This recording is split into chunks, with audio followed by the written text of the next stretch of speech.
রচনার টপিক তোমরা দেখে নিয়েছো। আজকের রচনার টপিক হলো মা ও শিশুর স্বাস্থ্য। রচনার শুরুতেই তোমরা সুন্দর একটি শিরোনাম ব্যবহার করবে।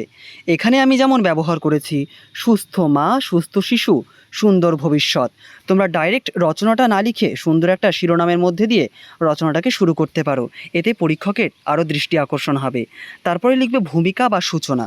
ভূমিকা বা সূচনা। এইবার দেখো, সুস্থ মাই সুস্থ শিশুর প্রথম আশ্রয়, আর সুস্থ শিশুই জাতির উজ্জ্বল ভবিষ্যৎ। এটা সুন্দর একটি কথা। তোমরা এই কথাটাকে কোটেশনের মধ্যে রেখে আলাদা কালি এখানে ব্যবহার করবে, হয় নীল না হয় কালো, যে কোনো একটা।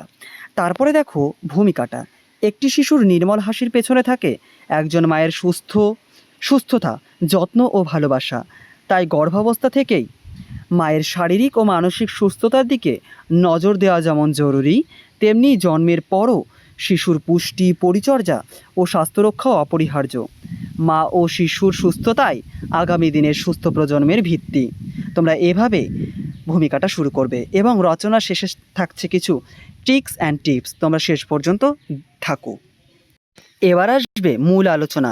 মূল আলোচনাটাকে তোমরা চাইলে পয়েন্ট করে করতে পারো। এখানে যেহেতু মায়ের স্বাস্থ্য এবং শিশুর স্বাস্থ্যের কথা বলা হয়েছে, তাই তোমরা এখানে একটা মায়ের স্বাস্থ্য এবং একটা শিশুর স্বাস্থ্য বলে পয়েন্ট করতে পারো। মূল আলোচনায় 1 নাম্বার পয়েন্ট দিয়ে তোমরা লিখতে পারো গর্ভবতী মায়ের স্বাস্থ্য। এখানে তোমরা গর্ভবতী কথাটাকে লিখবে না, এখানে তোমরা মায়ের স্বাস্থ্য কথাটাকে লিখবে, ঠিক আছে? তারপরে দেখো, এবার আমরা শুরু করি। গর্ভাবস্থায় মায়ের সুস্থতাই শিশুর সুস্থ বিকাশের প্রথম শর্ত। তাই মাকে পুষ্টিকর ও সুষম খাবার খেতে হবে এবং চিকিৎসকের পরামর্শ অনুযায়ী আয়রন, ফলিক অ্যাসিড ও প্রয়োজনে পুষ্টি গ্রহণ করতে হবে। নিয়মিত স্বাস্থ্য পরীক্ষা, প্রয়োজনীয় টিকাকরণ, পর্যাপ্ত বিশ্রাম, পরিষ্কার পরিচ্ছন্নতা এবং মানসিক প্রশান্তির দিকে বিশেষ নজর দেওয়া জরুরি। গর্ভকালীন জটিলতা দেখা দিলে দ্রুত চিকিৎসকের পরামর্শ নেওয়া এবং নিরাপদে প্রাতিষ্ঠানিক প্রসবের ব্যবস্থা করা উচিত। প্রসবের পরেও মায়ের পুষ্টি, বিশ্রাম ও স্বাস্থ্যসেবার প্রয়োজন রয়েছে। এটা যেহেতু 150 ওয়ার্ডের মধ্যে লিখতে হবে, তাই খুব একটা বেশি পয়েন্ট না করলেও হবে। তোমরা সবসময় চেষ্টা করবে প্রশ্নে যেই বিষয়টি চেয়েছে সেটাকে এই মূল আলোচনার মধ্যে সরাসরি লিখে দেওয়া, কোনো রকম না ঘুরিয়ে। এবার আমরা দেখব শিশুর স্বাস্থ্য। আগে দেখলাম মায়ের স্বাস্থ্য, এবার শিশুর স্বাস্থ্য।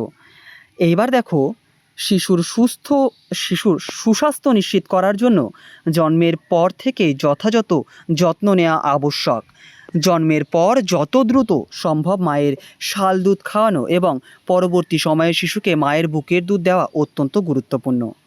বয়স অনুযায়ী পুষ্টিকর খাবার, সময় মতো টিকাকরণ, পরিচ্ছন্নতা ও নিরাপদ পরিবেশ শিশুকে সুস্থভাবে বেড়ে ওঠার ভিত্তি তৈরি করে। পাশাপাশি নিয়মিত স্বাস্থ্য পরীক্ষা, শিশুর শারীরিক ও মানসিক বিকাশের পর্যবেক্ষণ এবং অসুস্থ হলে দ্রুত চিকিৎসার ব্যবস্থা করতে হবে। একটি শিশুর সুস্থ বিকাশই ভবিষ্যতের একটি সুস্থ ও শক্তিশালী জাতি গঠনের গুরুত্বপূর্ণ ভূমিকা পালন করে। এইখানে আমি চেষ্টা করেছি মূল আলোচনায় যতটা দেওয়া প্রয়োজন ঠিক ততটাই দেওয়া।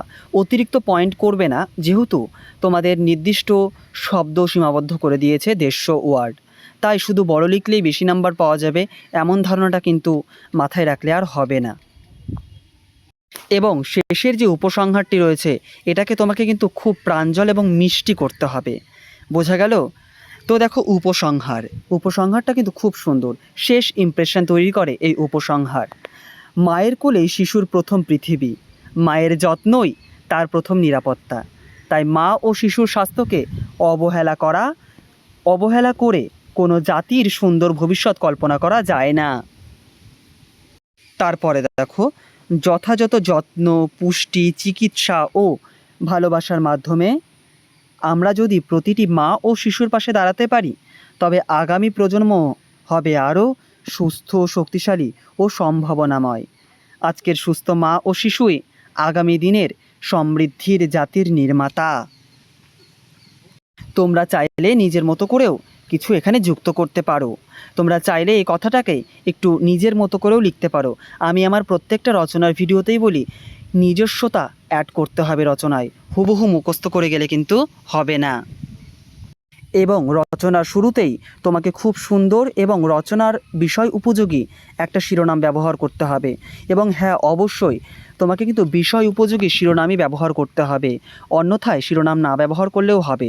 যদি তুমি শিরোনাম ব্যবহার করতে চাও অবশ্যই বিষয় উপযোগীই হবে।